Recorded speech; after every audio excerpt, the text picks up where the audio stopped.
Um, what I want to think about now is the text as a whole, and think about its literary character, putting on that literary hat that we talked about in the first slide.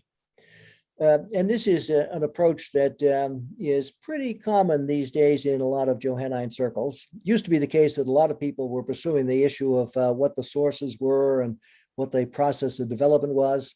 Now, a lot of people say, no, let's just sit back and take the text as a whole and see how it works, okay? And if we do, we see some things that are pretty obvious. It has two big parts. What's usually called the book of signs, the first 12 chapters, where Jesus does a number of miraculous deeds, which are called signs. What does it mean to be a sign? People see signs and they don't get the meaning. What are they getting about the sign?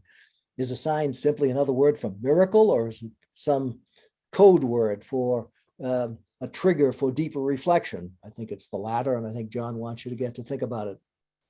In any case, the second half of the book is called the Book of Glory.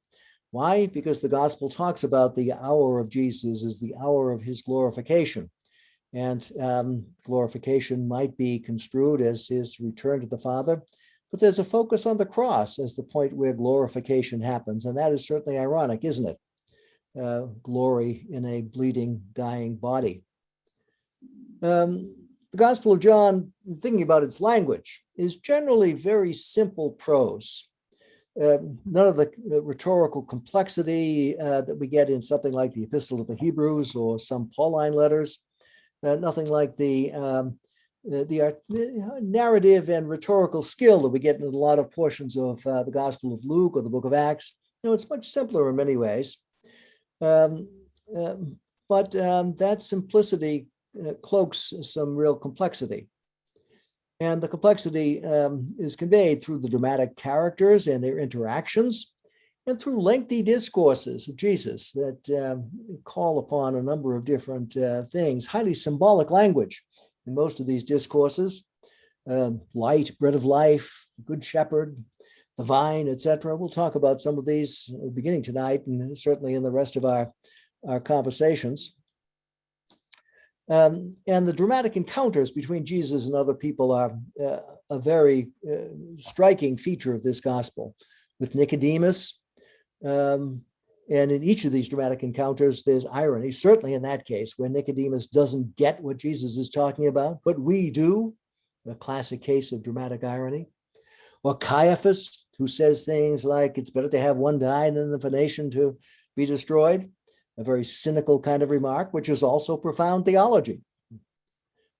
Irony is an important part of what the gospel is about. And one other thing about the gospel that many people notice that it has kind of riddling quality.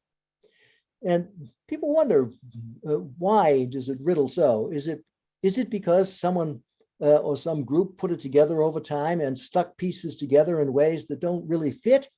And therefore, it's kind of faulty composition and riddles because they didn't give it enough thought? Or is it the case that riddles are intentional and are designed to get you to think about some particular issues that the author wants to get you to think about? I tend to think it's the latter, but that's something to worry about. Okay.